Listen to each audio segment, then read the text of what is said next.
Rasulullah Shallallahu Alaihi Wasallam dalam perang Badar, ketika beliau melihat kepala Abu Jahal, Rasulullah mengucapkan takbir dan beliau menunaikan sujud syukur karena Abu Jahal ini yang selalu melecehkan Rasulullah, mengatakan Rasulullah pendusta, yang selalu mengatakan Al-Quran ini pendusta.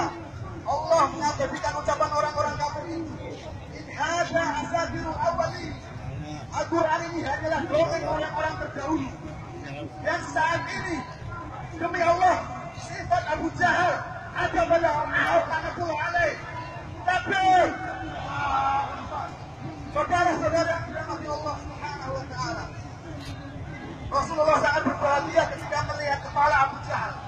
Beliau mengatakan, karena hadza Fir'aun hadhil ummah. Kepala Abu Jahal ini adalah Fir'aunnya umat sekarang. Wallahi, Ahok Anatullah adalah Abu Jahal, adalah Fir'aunnya umat sekarang, dan tidak ada kebahagiaan bagi kami selain melihat kepala